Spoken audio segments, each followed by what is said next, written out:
Bonsoir à tous, nous sommes le 18 février 2018, il est très exactement 21h09 et nous venons de voir la vidéo de Silent Jill sur, je cite, la vérité au manoir.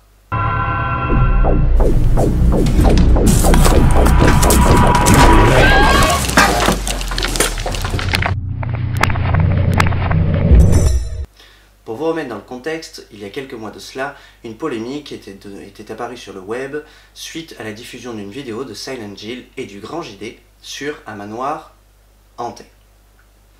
Bien. La polémique a été que des bruits retrouvés sur les lieux pendant leur enquête étaient apparemment enregistrés par on ne sait quel moyen et diffusés par certainement antenne Bluetooth. Aujourd'hui, après quelques mois se sont écoulés, quelques vidéos aussi, puisque nous avons une première vidéo tournée par Silent Jill et une invitée sur le manoir, c'était la toute première vidéo. La deuxième s'est transformée un petit peu en quelque sorte en enquête paranormale avec le Grand JD. Une troisième vidéo faite avec le Grand JD qui à ce jour n'était pas diffusée, qui a été diffusée par Silent Jill aujourd'hui. Et une dernière vidéo, le retour, aujourd'hui. Donc ce manoir, beaucoup d'entre vous s'intéressant à l'urbex et au paranormal l'ont vu des dizaines et des dizaines de fois. On ne compte plus le nombre de youtubeurs spécialisés dans l'urbex qui y sont allés. Mamie Twinks, Mathieu Millot, Le Grand JD, Silent Jill, etc., etc. Donc, la polémique était que, évidemment, tout le monde pensait, ce qui est normal au premier abord, tout le monde pense ça, c'est truqué. Pourquoi est-ce qu'on pense ça? Premièrement parce qu'on ne l'a jamais vécu. Alors effectivement, vivre du paranormal et regarder du paranormal sont deux phénomènes complètement différents. Quand on n'a pas de matière à toucher, quand on n'est pas présent sur un lieu, il est très difficile de prouver à quelqu'un d'autre que ce que l'on dit est vrai et que ce que l'on a vécu n'est pas truqué. Surtout qu'on a beau avoir 50 caméras possibles sur place, tout peut toujours être truqué. Aujourd'hui, nous allons essayer d'analyser ce qu'il s'est produit. Donc, n'oubliez pas, avant toute chose, que les chaînes proposées sur YouTube, que ce soit notre chaîne, la prod, Silent Jill, Le Grand JD, etc., sont des chaînes de divertissement, des web-séries. C'est-à-dire que, truqué ou non truqué, cela reste un contenu divertissant, gratuit, et diffusé sur une plateforme légale, pour votre plus grand bonheur. Vous ne payez pas un centime. Aujourd'hui, c'est de plus en plus rare. Donc, il faut quand même faire abstraction des choses. Que ce soit truqué ou non, il n'y a pas vraiment de problème. Au final, vous avez quand même regardé une vidéo, elle vous a plu ou pas, mais vous l'avez regardée de façon gratuite, quotidienne, et elle a été diffusée. Ce que j'entends par là, c'est que, imaginez qu'on vous sorte une vidéo demain, un grand youtubeur par exemple, sorte une vidéo et dise de suite à la fin de sa vidéo que tout ce que vous avez vu était truqué. Vous allez avoir un sentiment de normalité. Vous allez vous dire, d'accord, donc tout ce que j'ai vu était truqué, ok, je comprends mieux, effectivement, ça me paraissait bizarre. Vous allez être satisfait parce que vous allez avoir le fin mot de l'histoire. Vous prenez la même vidéo, vous enlevez ce que vous avez vu, et on enlève le fait que la personne ait dit que c'était truqué, vous vous retrouvez dans une situation de frustration. C'est-à-dire qu'on ne sait pas ce qui s'est passé, on veut savoir est-ce que c'est truqué ou pas. Là-dessus se rajoutent les haters, qui, que ce soit truqué ou pas, en fait, ils s'en fichent complètement. La seule chose qu'ils veulent, c'est descendre, descendre, descendre. En l'occurrence, beaucoup de mal ont été faits sur les protagonistes de cette histoire. Aussi bien Silent Jill que Chris.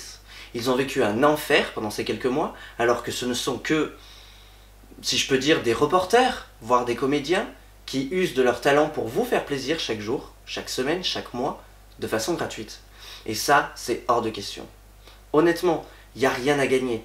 Et en plus, ça peut vite virer au drame. Le nombre de personnes qui se sont suicidées après avoir vécu ce genre de harcèlement moral via des haters, que ce soit du côté cybernétique ou de la vie réelle, est vraiment trop important en 2018 avec tous les problèmes que nous avons pour tout simplement se laisser accaparer par ça. Il y a d'autres choses. Il y a des phénomènes beaucoup plus importants. Si tous les haters de la planète mettaient autant d'énergie à vouloir faire évoluer les choses qu'à critiquer purement et simplement, aujourd'hui on pourrait faire de grandes choses et YouTube deviendrait un contenu avec une évolution drastique.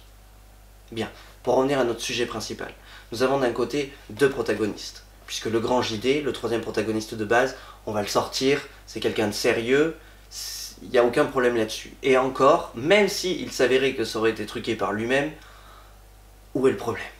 D'accord? Mais bon, bref, deux protagonistes.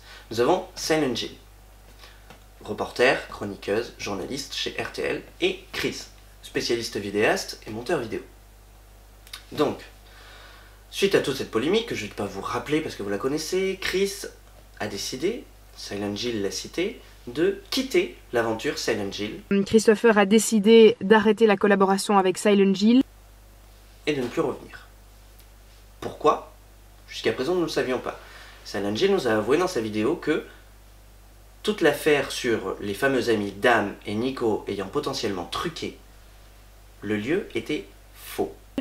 Et avant de partir, il m'a assuré n'être derrière aucun prank et m'a avoué que l'histoire de Dam et Nico était totalement fausse et qu'il avait créé cette histoire afin de protéger la chaîne. Ah, bien. Honnêtement, le grand JD l'a un peu surligné, on s'en doutait un petit peu. Une voix très adulte, ancienne, téléphonant, disant qu'il s'agissait d'un prank, qu'il n'était pas intéressé par Internet, mais que finalement il avait quand même vu toutes les vidéos de gens en parlant, notamment Looner, etc. Bref. Et ça, tout le monde le savait. Maintenant, reste à savoir ce qui s'est réellement passé. Eh bien en fait, ce qui s'est réellement passé, on ne le saura tout bonnement jamais. Pourquoi? Mais parce que ce n'est pas possible. Vous ne serez, derrière votre écran, jamais en mesure de pouvoir vérifier de façon concrète ce qu'il s'y est produit. Les seules choses que l'on peut faire, c'est de l'analyse. Et l'analyse ne sont que des suppositions. Vous le savez, je suis un grand supporter de la chaîne Silent Jill. J'aime énormément cette jeune femme. Je trouve qu'elle fait un contenu agréable. Elle a des tripes. Il faut savoir que l'urbex est une activité dangereuse. Tous les jours, quand nous faisons nos expéditions, nous risquons un peu notre vie, au détriment de la loi, pour vous produire du contenu. Et donc voilà, moi je suis un grand fan de Silent Jill, et je ne vais pas dire que je l'écarte de tout soupçon, mais dans tous les cas, même si elle était responsable aussi de ce trucage, honnêtement, de mon côté, ça ne me poserait aucun problème. Pourquoi? Parce que mon cerveau est assez adulte pour comprendre que YouTube est une plateforme de divertissement et que, truqué ou non, il n'y a pas réellement d'importance sur le sujet. Maintenant, une seule chose qui est vraie et qu'il faut surligner et que personne apparemment pour l'instant n'a dit, c'est le problème sur le reportage qui s'est passé, La vérité sur le manoir avec Jill. Donc, Anthony Lastella, qui a judicieusement déclaré qu'il s'agissait d'un divertissement et qu'il ne fallait pas s'énerver. Supercherie, et c'était pas une supercherie, mais sur la vie de ma mère, on va voir s'il se passe des choses. S'il se passe rien, il se passe rien. Et n'oubliez pas que c'est une chaîne de divertissement. Et était présent sur la scène puisque c'est lui l'un des caméramans principaux de ce reportage. Il y a quelque chose d'important, c'est que Chris n'est évidemment pas présent.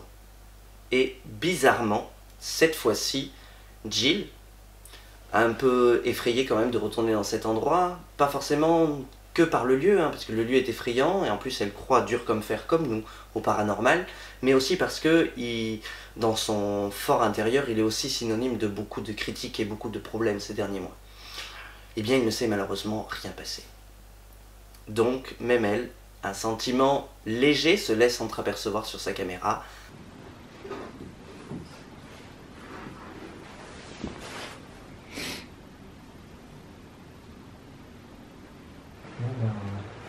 Bon bah... ouais. Il se passe rien. Il ne s'est rien passé, donc Chris m'a dit que... Enfin, lui a dit que... il n'était pas responsable et que ses amis n'existaient pas, que c'était pour protéger la chaîne. Mais protéger de quoi? Le paranormal, justement, si on a quelque chose de concret, il n'y a pas de raison de protéger. Au final, la protection n'existe pas dans le paranormal. Il faut juste diffuser, demander aux gens ce qu'ils en pensent et voir ce qu'il va se produire par la suite. En l'occurrence, cette information est un peu bateau. Honnêtement, je pense qu'il y a encore quelque chose de caché là-dessous. Voilà. Vous pouvez aller voir le reportage de Silent Jill sur sa chaîne, je vous mettrai le lien dans la description. Et sachez une dernière fois que personne ne saura jamais la vérité, et il n'y a peut-être tout bonnement pas de vérité à savoir. Trucage ou non trucage, antenne, Bluetooth, caméra, tout ceci ne prouvera jamais que telle chose ou telle chose est fausse ou vraie. Voilà. C'est impossible à savoir. Maintenant, la seule chose que l'on sait, c'est que oui, effectivement, un des bruits utilisés était un trucage. C'est obligatoire. Il a été retrouvé. C'est un son produit par une machine d'enregistrement public, diffusable sur YouTube. Donc, là-dessus, il y a eu un trucage. C'est certain. C'est pour ça que je me permets de l'affirmer, parce que c'est certain. Il ne faut pas l'oublier. Par contre, pour le reste, effectivement, ce qu'il faut penser, c'est que, eh bien, malheureusement, ce n'est pas parce qu'il y a eu potentiellement trucage qu'il ne s'est rien passé dans cette maison. Cette maison a quand même une âme. Des choses bizarres s'y sont produites, des gens y ont disparu. Donc, peut-être que le trucage a malheureusement masqué de réels problèmes paranormaux se passant sur ce site. Je ne conseille à personne de retourner sur ce lieu, comme l'a dit Silent Jill, pour faire une enquête paranormale. Le lieu est en train de pourrir.